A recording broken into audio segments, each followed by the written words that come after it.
ಇವತ್ತು ಈ ವಿಡಿಯೋದಲ್ಲಿ ಹೋಮ್ ಮೇಡ್ ಅರಿಶಿನ ಪೌಡರ್ ಯಾವ ಥರ ಮಾಡೋದಂತ ಸುಲಭವಾದ ರೀತಿಯಲ್ಲಿ ನಾನು ಹೇಳ್ಕೊಡ್ತೀನಿ. ಫಸ್ಟ್ ನಮಗೆ ಹೋಮ್ ಮೇಡ್ ಅರಿಶಿನ ಪೌಡರ್ ಮಾಡೋಕ್ಕೆ ನಮಗೆ ಅರಿಶಿನ ಕೊಂಬು ಬೇಕು. ಇದು ಎಲ್ಲಿ ಸಿಗುತ್ತೆ ಅಂದರೆ ಅಂಗಡಿಯಲ್ಲೇ ಸಿಗುತ್ತೆ. ನಾನಿಲ್ಲಿ 1 kg ಅರಿಶಿನ ಕೊಂಬು ತಂದಿದ್ದೀನಿ. ನಿಮಗೆ ಬೇಕಾಗಿರುವ ಕ್ವಾಂಟಿಟಿಯಲ್ಲಿ ನೀವು ತಗೊಂಡ್ಬಂದು ಅರ್ಧ kgನೋ 1/4 kg ನಿಮ್ಗೆ ಎಷ್ಟು ಬೇಕೋ ಅಷ್ಟು ಕೊಂಬು ತಗೊಂಡ್ಬಂದು ಏನು ಮಾಡ್ತೀರಾ ಅಂದರೆ ಇವತ್ತು ಕುಟ್ತೀರಾ ಅಂದರೆ ಮುಂದಿನ ದಿನ ನೈಟು, ಇವತ್ತು ನಾನು ಬುಧವಾರ ಅಂದ್ಕೊಳ್ಳಿ, ಬುಧವಾರ ನಾನು ಕೊಡ್ತಾ ಇದ್ದೀನಿ ಅಂದರೆ ಮಂಗಳವಾರ ನೈಟು ಕೊಂಬುಗಳನ್ನು ಒಂದೆರಡು ಸಲ ವಾಶ್ ಮಾಡಬೇಕು. ಯಾಕೆ ವಾಶ್ ಮಾಡಬೇಕಂದ್ರೆ ಅದರಲ್ಲಿ ಹುಳ ಹಿಡಿಬಾರ್ದಂತ ಕೆಮಿಕಲ್ ಪೌಡರ್ ಏನೋ ಹಾಕಿರ್ತಾರೆ. ನಾವು ವಾಶ್ ಮಾಡಿದಾಗ ಅದರಲ್ಲಿ ಸ್ವಲ್ಪ ಪೌಡರ್ ಥರ ಬರುತ್ತೆ. ಅದಕ್ಕೋಸ್ಕರ ನಾವು 2 ಸಲ ವಾಶ್ ಮಾಡಿ ಅರಿಶಿನ ಕೊಂಬು ಮುಳುಗೋಷ್ಟು ನೀರು ಹಾಕಬೇಕು. ಅರಿಶಿನ ಕೊಂಬು ಸ್ವಲ್ಪ ನೀರು ಹಾಕಿದ್ರೆ ಕೆಳಗಡೆ ನೆನೀತದೆ, ಮೇಲೆ ಅರಿಶಿನ ಕೊಂಬು ನೆನೆಯಲ್ಲ. ಅದಕ್ಕೋಸ್ಕರ ಅರಿಶಿನ ಕೊಂಬು ಮುಳುಗುವಷ್ಟು ನೀರು ಹಾಕಿ ಹೋಲ್ ನೈಟು ನೆನೆ ಹಾಕ್ಬಿಡಿ. ನೆನೆ ಹಾಕ್ಬಿಟ್ರೆ ಫುಲ್ಲು ನೋಡಿ ಬೆಳಗ್ಗೆ ಎದ್ದ ತಕ್ಷಣ ಮೆತ್ತಗೆ ನೆನೀತದೆ. ಅದನ್ನು ಇನ್ನೊಂದ್ಸಲ ವಾಶ್ ಮಾಡ್ಕೋಬೇಕು. ಯಾಕಂದರೆ ಹೋಲ್ ನೈಟ್ ನೆಂದಿರುತ್ತಲ್ವ, ಸ್ವಲ್ಪ ನೊರೆ ಥರ ಹುಳಿ ಥರ ಬರುತ್ತೆ. ಅದಕ್ಕೋಸ್ಕರ ನಾವು ಒಂದ್ಸಲ ತೊಳೆದ್ಬಿಟ್ಟು ಈ ಥರ ಒಂದು ಪಾತ್ರೆಯಲ್ಲಿ ಇಟ್ಕೊಂಡ್ಬಿಟ್ಟು, ಇದು ಏನಂದರೆ ನಮ್ಮ ಮನೆಯಲ್ಲಿ ಮಾಡ್ಕೊಂಡ್ಬಿಟ್ರೆ ಯಾವ ಕೆಮಿಕಲ್ಲು ಏನೂ ಇರಲ್ಲ. ನೀವು ಅಂಗಡಿಯಿಂದ ಪೌಡರ್ ತಗೊಂಬಂದರೆ ಅದರಲ್ಲಿ ಕೆಮಿಕಲ್ ಎಲ್ಲ ಇರುತ್ತಲ್ಲ, ಈಗ ಎಲ್ಲರಿಗೂ ಗೊತ್ತು ಹೋಮ್ ಮೇಡ್ ಎಷ್ಟು ಒಳ್ಳೆಯದು ಅಂತ. ಸೊ ಅದಕ್ಕೋಸ್ಕರ ನಾವು ಮನೆಯಲ್ಲಿ ತಂದು ಈ ಥರ ಮಾಡಿಕೊಂಡ್ರೆ ಹೆಲ್ತಿಯಾಗಿರ್ತೀವಿ. ಈಗ ಅದಕ್ಕೆ ಮಾಡೋಕ್ಕೆ ನಮಗೆ ಮೇಯ್ನಾಗಿ ಈ ಥರ ಕಲ್ಲು ಬೇಕಾಗುತ್ತೆ. ಒಂದು ಕಲ್ಲು ತಗೊಂಡು ಏನಿಲ್ಲ, ನೀವು 1 ಗಂಟೆನೋ 1.5 ಗಂಟೆ ಬೇಕಾಗುತ್ತೆ ಇದು ಕುಟ್ಟಕ್ಕೆ. ಅರ್ಧ kg ಆದರೆ ಇನ್ನು ಕಡಿಮೆ ಟೈಮೇ ಬೇಕಾಗುತ್ತೆ. ಅಷ್ಟು ಕಷ್ಟಪಟ್ಬಿಟ್ಟು ನೀವು ಒಂದು ವಿಡಿಯೋ ಒಳಗಡೆ ಹೋಗ್ತಾ ಹೇಳ್ತೀನಿ.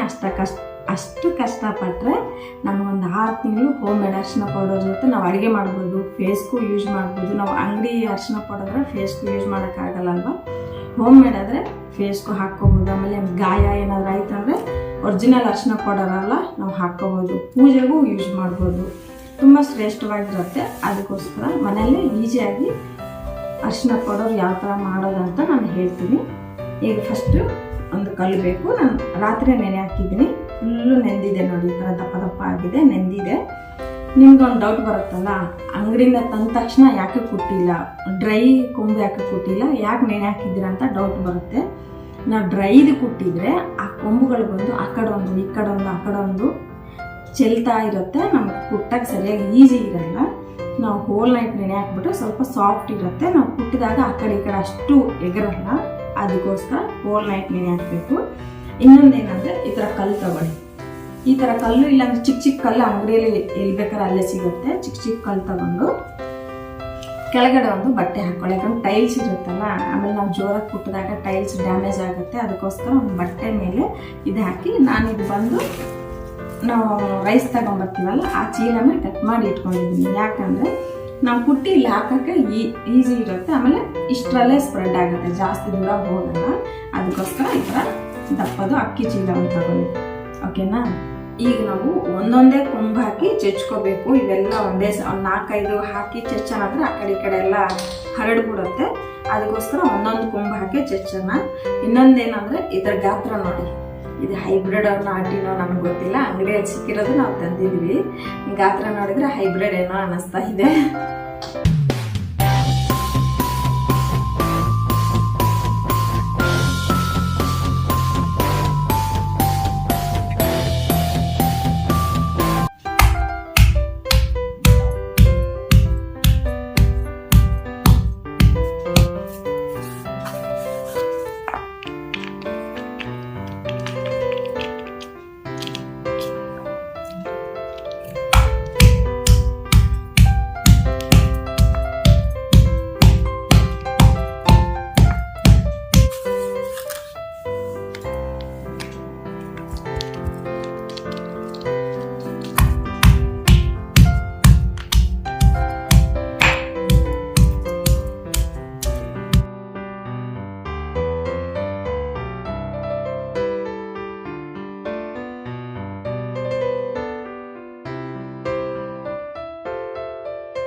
ನೋಡಿ, ಈಗ ನಾವು ಅರಿಶಿನ ಕೊಂಬೆಲ್ಲ ಕುಟ್ಟಿ ಇಷ್ಟೊಂದಾಗಿದೆ ನೋಡಿ.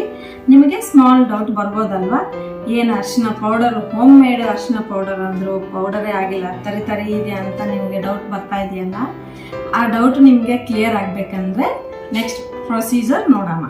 ಈಗ ನೋಡಿ, ಈ ಥರ ಅರಿಶಿನ ಕೊಂಬೆಲ್ಲ ನಾವು ಪೀಸಾಗಿ ಕಟ್ ಮಾಡಿದ್ವಲ್ಲ, ಇದನ್ನು ನೀವೇನು ಮಾಡಬೇಕು ಅಂತ ಅಂದರೆ, ಈ ಥರ ನಿಮ್ಮ ಮನೆ ಟೆರಸ್ ಮೇಲಾರು ಆಗಲಿ, ಇಲ್ಲ ನಿಮ್ಮ ಮನೆಗೆ ಜೋರು ಬಿಸಿಲು ಬರುತ್ತೆ ಅನ್ನೋ ಥರ ಆದಲ್ಲಿ ನೀವು ಇದನ್ನು ತಗೊಬಂದು ನೀಟಾಗಿ ಸ್ಪ್ರೆಡ್ ಮಾಡ್ಕೋಬೋದು. ಇಲ್ಲಿ ಇನ್ನೊಂದು ವಿಷಯ ಏನು ಅಂತ ಅಂದರೆ, ನೀವು ಒಟ್ಟೊಟ್ಟಿಗೆ ಗುಂಪಾಗಿ ಇಟ್ಬಿಡ್ಬೇಡಿ. ಎಲ್ಲ ಎಷ್ಟು ಪಾಸಿಬಲ್ಲೋ ಅಷ್ಟು ಪಾಸಿಬಲ್ ಆಗಿ ನೀವು ತೆಳ್ಳಗೆ ಸ್ಪ್ರೆಡ್ ಮಾಡೋಕ್ಕೆ ಟ್ರೈ ಮಾಡಿ. ಯಾಕಂದರೆ ಬಿಸಿಲು ಅನ್ನೋದು ಕೆಲವೊಂದ್ರ ಮೇಲೆ ಬೀಳುತ್ತೆ.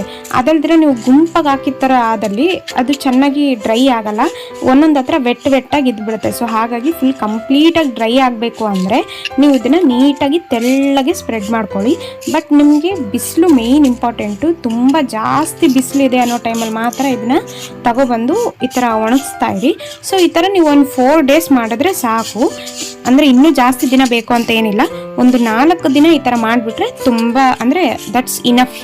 ನೋಡಿ, ನಾವು ಅರಿಶಿನ ಕೊಂಬು ನೆನೆ ಹಾಕ್ಬಿಟ್ಟು ಓವರ್ನೈಟ್ ನೆನೆ ಹಾಕಿ ಕುಟ್ಟಿ ನಾನು ಒಂದು 4 ದಿನ ಬಿಸಿಲಲ್ಲಿ ಒಣಗಿಸಿದ್ನಲ್ಲ, ನೋಡಿದ್ರಲ್ವ. ಈಗ ಒಣಗಿದ್ಮೇಲೆ ಈ ಥರ ಇದೆ ನೋಡಿ, ಎಲ್ಲ ಸಿಪ್ಪೆ ಥರ ಇದೆ. ಇದು ನಾವು ಮಿಲ್ಲಲ್ಲಿ ಪೌಡರ್ ಮಾಡಿ ಬರ್ಬೋದು, ನಾವು ಮನೆಯಲ್ಲಿ ಮಿಕ್ಸಿಯಲ್ಲಿ ಹಾಕಿ ಪೌಡರ್ ಮಾಡ್ಬೋದು. ಇದು ಸ್ವಲ್ಪ ಡ್ರೈ ಆಗಿದೆಯಲ್ವಾ, ಮಿಕ್ಸಿಯಲ್ಲಿ ಹಾಕಿದರೆ ಈ ದಪ್ಪ ಇದೆಯಲ್ಲ, ಸ್ವಲ್ಪ ಈ ಕಲ್ಲಲ್ಲಿ ಕುಟ್ಬಿಟ್ರು ನಮಗೆ ಸ್ವಲ್ಪ ಪುಡಿ ಆಗಿಬಿಡುತ್ತೆ, ಬೇಗ ಪೌಡರ್ ಆಗುತ್ತೆ. ಇಲ್ಲ ಹಿಂಗೇನು ಮಿಕ್ಸಿಗೆ ಹಾಕ್ಬೋದು. ಆದರೆ ನಮ್ಮ ಮಿಕ್ಸಿ ಜಾರ್ ಸ್ವಲ್ಪ ಸೇಫ್ಟಿ ಇರಬೇಕಂದ್ರೆ ಸ್ವಲ್ಪ ಕಲ್ಲಲ್ಲಿ ಕುಟ್ಬಿಟ್ರೆ ಮಿಕ್ಸಿ ಜಾರ್ ಸ್ವಲ್ಪ ಸೇಫ್ಟಿ ಇರುತ್ತೆ. ಇಲ್ಲಾಂದ್ರೆ ಅರಿಶಿನ ಅಲ್ವಾ, ಗಟ್ಟಿಯಾಗಿ ಒಣಗಿದೆ, ಸ್ವಲ್ಪ ಗಟ್ಟಿಯಾಗಿದೆ. ಸ್ವಲ್ಪ ಈ ಥರ ಕಲ್ಲಿದ್ದರೆ ಚೆಚ್ಬಿಡಿ. ಇಲ್ಲ ಯಾರ ಮನೆಯಲ್ಲಿ ಸುತ್ತಿಗೆ ಇದ್ರೂ ಸುತ್ತಿಗೆಯಲ್ಲಿ ಚೆಚ್ಬೋದು. ಕಲ್ಲಲ್ಲಿದ್ದರೆ ಎಲ್ಲರ ಮನೆಯಲ್ಲಿ ಶುಂಠಿ ಬೆಳ್ಳುಳ್ಳಿ ಚೆಚ್ಚೋ ಕಲ್ಲು ಇದ್ದೇ ಇರುತ್ತೆ. ಆ ಥರ ಕಲ್ಲು ತಗೊಂಡು ಚಿಚ್ಚಿ ಈಗ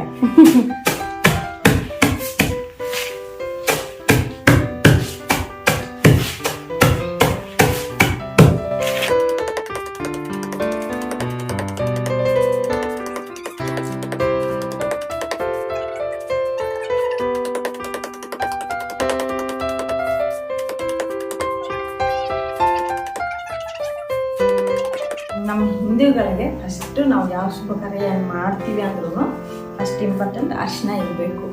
ಅರಿಶಿನ ಅಂದರೆ ಶುಭಕರ. ಪ್ರತಿಯೊಂದು ಪೂಜೆಗಾಗಲಿ ಯಾವುದಕ್ಕಾದ್ರೂ ನಾವು ಅಡುಗೆ ಆಗಲಿ ಪೂಜೆ ಆಗಲಿ ಯಾವುದಕ್ಕಾದ್ರೂ ಅರಿಶಿನ ಇದೆ, ನಮ್ಮ ಲೈಫೇ ಇಲ್ಲ. ಎಲ್ಲದಕ್ಕೂ ನಾವು ಅರಿಶಿನ ಯೂಸ್ ಮಾಡ್ತೀವಿ.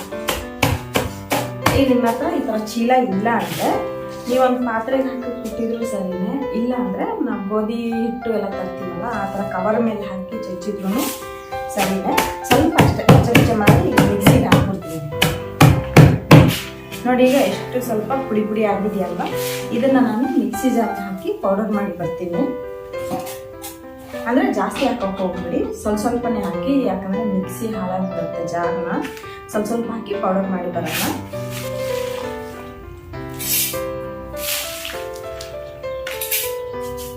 ನೋಡಿ, ಇಷ್ಟಿಷ್ಟೇ, ಜಾಸ್ತಿ ಹಾಕೋಕೆ ಹೋಗ್ಬಿಡಿ. ನಾನೀಗ ಪೌಡರ್ ಮಾಡಿ ಬರ್ತೀನಿ ನೋಡಿ. ಈಗ ಪೌಡರ್ ಮಾಡಿ ಬಂದಿದ್ದೀನಿ. ಇದನ್ನ ಈಗ ಒಂದ್ರಿ ಮಾಡ್ಬಿಡೋಣ. ಈ ಥರದೊಂದು ಸ್ಟೀಲ್ ಪಾತ್ರೆ ತಗೊಳ್ಳಿ. ಒಂದ್ರಿ ಮಾಡೋಕ್ಕೆ ಒಂದು ಒಂದ್ರಿ ಬೇಕು. ಈಗ ನೋಡಿ, ಈಗ ಮಿಕ್ಸಿ ಮಾಡಿ ಬಂದಿದ್ನಲ್ಲ, ಇದನ್ನ ಈಗ ಒಂದ್ರಿ ಮಾಡ್ಬಿಡೋಣ.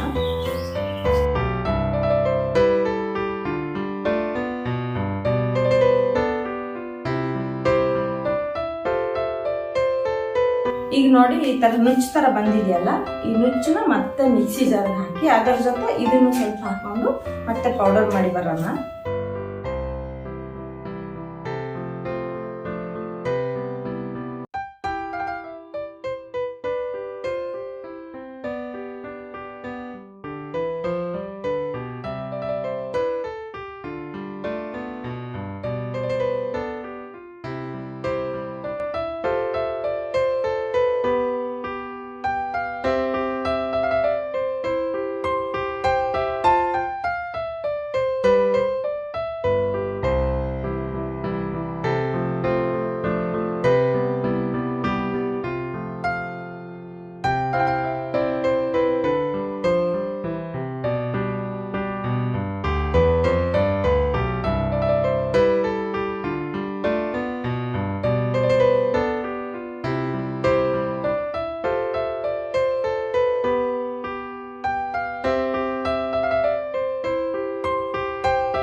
ನೋಡಿ ಲಾಸ್ಟ್ಗೆ ಇಷ್ಟು ನುಚ್ಚು ಬಂತು.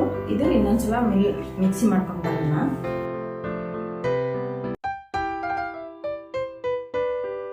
ಈಗ ನೋಡಿ ಇದು ಸ್ವಲ್ಪ ತರಿ ಬರ್ತಾ ಇದೆ, ಸ್ವಲ್ಪ ಚೂರು ತರಿ ಬರ್ತಾ ಇದೆ. ಇದೇನಂದ್ರೆ ನಾವು ರಾಗಿ ಹಿಟ್ಟು ಒಗ್ಗರಣೆ ಮಾಡಿದ್ವಿ, ಗೋಧಿ ಹಿಟ್ಟು ಒಗ್ಗರಣೆ ಮಾಡಿರೋದು, ಸ್ವಲ್ಪ ತರಿ ಬರುತ್ತಲ್ಲ ಅದಕ್ಕೋಸ್ಕರ ನಾನು ಇದು ತಗೊಂಡಿದ್ದೀನಿ.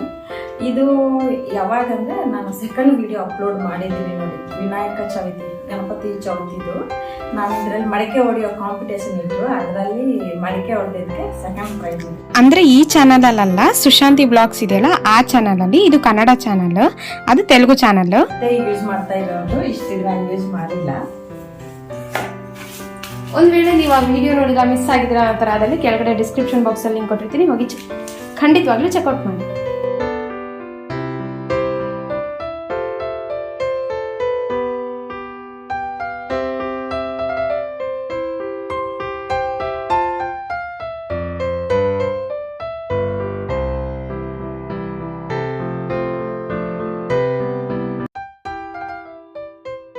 ನೋಡಿ ನಾವೀಗ ಫಸ್ಟ್ ಇದರಲ್ಲಿ ಒಂದರಿ ಮಾಡಿದ್ನಲ್ಲ, ಇದು ಸ್ವಲ್ಪ ತರಿ ಇದೆಯಾ ಅಂತ ಮತ್ತೆ ಇದಕ್ಕೆ ಚೇಂಜ್ ಮಾಡಿದೆ. ಇದಕ್ಕೆ ಚೇಂಜ್ ಮಾಡಿದ್ಮೇಲೆ ನಮಗೆ ನುಚ್ಚು ಬಂದು ಇಷ್ಟೊಂದು ಬಂದಿದೆ ನೋಡಿ, ನಾನು ಅದಕ್ಕೆ ಚೇಂಜ್ ಮಾಡಿದೆ. ಇನ್ನು ಸ್ವಲ್ಪ ನೈಸ್ ಪೌಡರ್ ಇದ್ರೆ ಚೆನ್ನಾಗಿರುತ್ತೆ ಅಂತ ಇಷ್ಟು ನುಚ್ಚು ಬಂತು. 2 times ಫಿಲ್ಟರ್ ಮಾಡ್ತು. ಈಗ ಇದರಲ್ಲಿ ಸ್ವಲ್ಪ ನುಚ್ಚಿದೆಯಲ್ಲ, ಇದು ಮತ್ತೆ ಸೇರಿ ಮಿಕ್ಸ್ ಮಾಡಿ ಬರೋಣ. ನೋಡಿ ನಮ್ಮ ಹೋಮ್ ಮೇಡ್ ಅರಿಶಿನ ಪೌಡರ್ ರೆಡಿ ಆಗಿದೆ. ಇಷ್ಟೇ ನೋಡಿ, ಎಷ್ಟು ಈಸಿ ಅಲ್ವಾ. ಒಂದಿನ ಮುಂಚೆ ಓವರ್ ನೈಟ್ ನೆನೆ ಹಾಕಿ ನೆಕ್ಸ್ಟ್ ಡೇ ಬೆಳಗ್ಗೆ ಎದ್ದು ನಾನು ಅವೆಲ್ಲ ಕುಟ್ಟಿದ್ದೀನಿ. ಕುಟ್ಟಿ 4 ದಿನ ಒಳ್ಳೆ ಬಿಸಿಲು ಕೆಟ್ಟ ಬಿಸಿಲು ಅಂತ ಇಲ್ಲ, ಒಳ್ಳೆ ಬಿಸಿಲು ಅಂದರೆ ಚೆನ್ನಾಗಿರೋ ಬಿಸಿಲಲ್ಲಿ ಒಂದು 4 ದಿನ ಒಣಗಿಸ್ಬಿಟ್ರೆ ಸಾಕು. ಈಗ ನೋಡಿ ಮಳೆ ಬೀಳ್ತಾ ಇದೆ, ಮೋಡ ಇದೆ, ಈ ಥರ ಬಿಸಿಲಲ್ಲಿಲ್ಲ, ಚೆನ್ನಾಗಿರೋ ಬೇಸಿಗೆಯಲ್ಲಿ ಬಿಸಿಲು ಇರುತ್ತೆ ಆ ಟೈಮಲ್ಲಿ ಮಾಡ್ಕೊಳ್ಳಿ. ನಾನು 4 ದಿನ ಚೆನ್ನಾಗಿರೋ ಬಿಸಿಲಲ್ಲಿ ಒಣಗಿಸಿದ್ದೀನಿ. ಇವತ್ತು ನೋಡಿದ್ರಲ್ಲ ಇಲ್ಲಿ ನಾನು ಯಾವ ಥರ ಸ್ವಲ್ಪ ಕುಟ್ಟಿ ಮಿಕ್ಸಿಗೆ ಹಾಕಿ ಪೌಡರ್ ಮಾಡಿ ಇಟ್ಕೊಂಡಿದ್ದೀನಿ. ನಾನು ಬಂದು 1 kg ಅರಿಶಿನ ತಂದಿದ್ನಲ್ಲ, ನೋಡಿ ಎಷ್ಟು ಪೌಡರ್ ಬಂತು. ಪ್ಯೂರ್ ಹೋಮ್ ಮೇಡ್ ಅರಿಶಿನ ಅಲ್ವಾ. ನೀವು ಅಂಗಡಿಯಲ್ಲಿ ತಂದರೆ ಕೆಮಿಕಲ್ ಎಲ್ಲ ಮಿಕ್ಸ್ ಆಗಿರುತ್ತೆ. ಇದಾದರೆ ಹೋಮ್ ಮೇಡ್ ಅಲ್ವಾ, ನಾವು ಅಡುಗೆದಲ್ಲಿ ಹಾಕ್ತೀವಿ, ಪೂಜೆಗೆ ನಾನು ಇದೇ ಬಳಸ್ತೀನಿ. ನಾವು ಫೇಸ್ಗೆ ನಾವು ಹಾಕಬೇಕಂದ್ರೆ ಇದೇ ನಾವು ಯೂಸ್ ಮಾಡ್ತೀವಿ, ಅಂಗಡಿಗೆ ತರಲ್ಲ ಜಾಸ್ತಿ ಯಾವುದಕ್ಕೂ. ನೋಡಿ ಎಷ್ಟು ಚೆನ್ನಾಗಿದೆ ಹೋಮ್ ಮೇಡ್ ಅರಿಶಿನ. ನಮಗೆ ಸ್ಯಾಟಿಸ್ಫ್ಯಾಕ್ಷನ್ ಇರುತ್ತೆ, ನಾವು ಮನೇಲಿ ಮಾಡಿದ್ವಿ ಅಂತ ನಮಗೊಂಥರ ಒಂದು ಗಾಯ ಏನಾದರೂ ಆದರೂ ಹೋಮ್ ಮೇಡ್ ಅರಿಶಿನ ಅಲ್ವಾ ಅಂತ ಹಾಕೋಕೆ ನಮಗೆ ಸ್ವಲ್ಪ ಧೈರ್ಯ ಇರುತ್ತೆ. ಅಂಗಡಿದಾದರೆ ಗಾಯ ಏನಾದ್ರು ಮಕ್ಕಳಿಗೆ ಗಾಯ ಆದರೆ ಹಾಕೋಕ್ಕೆ ಕೆಮಿಕಲ್ ಇರುತ್ತೇನೋ ಅಂತ ಭಯ ಇರುತ್ತೆ. ಬಟ್ ಇದರಲ್ಲಿ ಆ ಭಯನೇ ಇರಲ್ಲ. ಹೋಮ್ ಮೇಡ್ದಲ್ಲ, ಕೆಮಿಕಲ್ ಏನು ಮಿಕ್ಸ್ ಆಗಿಲ್ಲ. ಅದರಲ್ಲಿ ಎಷ್ಟು ಔಷಧ ಗುಣ ಇದೆ ಅಂತ ನಿಮಗೂ ಗೊತ್ತು, ನಾನು ಇನ್ನೇನು ಹೇಳೋದು ಸಪ್ರೇಟಾಗಿ. ಈಗ ಇದನ್ನು ಈ ಥರ ಒಂದು ಗಾಜು ಬಾಟ್ಲು ಅಥವಾ ಈ ಥರ ಫೈಬರು ಸ್ಟೀಲ್ ಬಾಕ್ಸ್ ಎಲ್ಲ ಯಾವುದ್ರಲ್ಲಾದರೂ ನಾವು ಸ್ಟೋರ್ ಮಾಡ್ಕೋಬೋದು. ಒಟ್ಟಿನಲ್ಲಿ 8 ಕಂಟೈನರ್ ಇರಬೇಕಂದ್ರೆ ಅದರ ಮುಚ್ಚಳ ಗಟ್ಟಿಯಾಗಿರಬೇಕು, ಗಾಳಿಯನ್ನು ಹೋಗಬಾರ್ದು. ಇನ್ನೊಂದೇನಾದರೆ ನೀವು ಡೈಲಿ ಯೂಸ್ ಮಾಡಿದಾಗ ಸ್ವಲ್ಪ ತೆಗಿತೀರಲ್ವ, ತೆಗೆದಾಗ ಕೈ ಡ್ರೈ ಇರಬೇಕು, ಸೌಟು ಸ್ಪೂನು ಯಾವುದಾದ್ರೂ ಡ್ರೈ ಆಗಿರಬೇಕು, ತೇವ ಇರಬಾರ್ದು. ತೇವಾಂಶ ಸ್ವಲ್ಪ ಟಚ್ ಆದರೆ ನಮಗೆ ಬಂದು ಬೇಗ ಹುಳಾಗ್ಬಿಡುತ್ತೆ, ಜಾಸ್ತಿ ದಿನ ಬಾಳಿಕೆ ಬರೋಲ್ಲ. ನನಗೆ ಬಂದು ಇದು ಒಂದು 8 months ಆಗಿ ಬರುತ್ತೆ. ನನಗಿನ್ನೇನು ಟೆನ್ಷನ್ ಇಲ್ಲ. 8 months ನನಗೆ ಅರಿಶಿನ ಪುಡಿ ಮನೆಯಲ್ಲೇ ಇರುತ್ತೆ, ಇನ್ನೇನು ಟೆನ್ಷನ್ ಇಲ್ಲ. ಸರಿ, ಈಗ ಇದರಲ್ಲಿ ಶಿಫ್ಟ್ ಮಾಡ್ಕೊಳ್ಳೋಣ.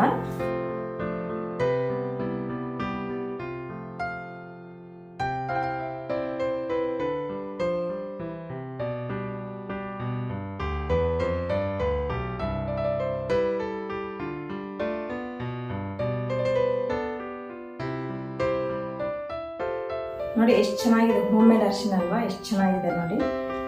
ನಾವು ಮಿಲ್ಲಲ್ಲಿ ಮಾಡಿದ್ರು ಇದೇ ಥರ ಇರುತ್ತೆ, ನಾವು ಮನೇಲಿ ಮಾಡಿದ್ರೆ ಇದೇ ಥರ ಇರುತ್ತೆ. ಮನೇಲಿ ಒಂದು 10 ನಿಮಿಷ ಆಗಬೇಕು. ನಾವು ಮನೇಲಿ ಮಾಡಿದರೆ ನಮ್ಗೊಂಥರ ಹೋಮ್ ಮೇಡ್ ಅನ್ನೋದಕ್ಕೆ ಸಾರ್ಥಕ ಆದಂಗೆ ಆಗತ್ತೆ.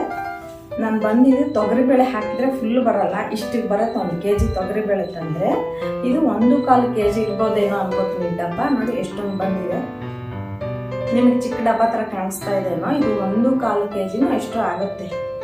ಈಗ ನೋಡಿ ನಮ್ಮ ಹೋಮ್ ಮೇಡ್ ಅರಿಶಿನ ಪೌಡರ್ ರೆಡಿ ಆಗಿದೆ. ನೋಡಿ ಎಷ್ಟು ಚೆನ್ನಾಗಿದೆ ಅಲ್ವಾ. ಈ ಡೈಲಾಗ್ ಈ ಸಲ ಹೇಳಿದ್ನು ನನಗೆ ಗೊತ್ತಿಲ್ಲ, ಬಟ್ ಒಂಥರ ಖುಷಿ ಆಗುತ್ತೆ. ನಾವು ಮನೇಲೇ ಮಾಡಿದ್ರಿಂದ ಒಂಥರ ಖುಷಿ ಆಗುತ್ತೆ. ನನಗೆ ಅಂಗಡಿಯಲ್ಲಿ ಅಷ್ಟೇ ಇಷ್ಟ ಆಗಲ್ಲ ಅರಿಶಿನ ಪೌಡರ್ ಆಗಲಿ, ಏನಾದ್ರು red chilli powder, sambar powder ಇವೆಲ್ಲ ನಾನು ಮನೆಯಲ್ಲೇ ಮಾಡ್ಕೊತೀನಿ. ಆಲ್ರೆಡಿ ಗರಂ ಮಸಾಲ ನಾವು ಮಾಡಿದ್ವಲ್ಲ, ಗರಂ ಮಸಾಲ ಮನೇಲಿ ಮೇಲೆ ಮಾಡ್ತೀನಿ, ಅಪ್ಲೋಡ್ ಮಾಡಿದ್ದೀನಿ. ಎಲ್ಲ ನೋಡಿಲ್ಲ ಅಂದರೆ ಹೋಗಿ ಚೆಕ್ಔಟ್ ಮಾಡಿ. ಓಕೆ, ನಿಮ್ಗೆ ಈ ವಿಡಿಯೋ ಇಷ್ಟ ಆದರೆ ಕಮೆಂಟ್ ಮಾಡೋದು ಮರಿಬೇಡಿ, ಲೈಕ್ ಶೇರ್ ಆ್ಯಂಡ್ ಸಬ್ಸ್ಕ್ರೈಬ್ ಮಾಡೋದು ಮಾತ್ರ ಮರಿಬೇಡಿ. ನಿಮಗೆ ಈ ವಿಡಿಯೋ ಇಷ್ಟ ಆದರೆ ನಿಮ್ಮ ಫ್ರೆಂಡ್ಸ್ಗೆ ಕಳಿಸಿ. ಹಾಗೆಯೇ ನಿಮ್ಮ ಅಭಿಪ್ರಾಯವನ್ನು ಕೆಳಗಡೆ ಕಮೆಂಟ್ ಬಾಕ್ಸಲ್ಲಿ ಕಮೆಂಟ್ ಮಾಡಿ ಹಾಕಿ. ಓಕೆ, ಎಲ್ಲರಿಗೂ ಬಾಯ್.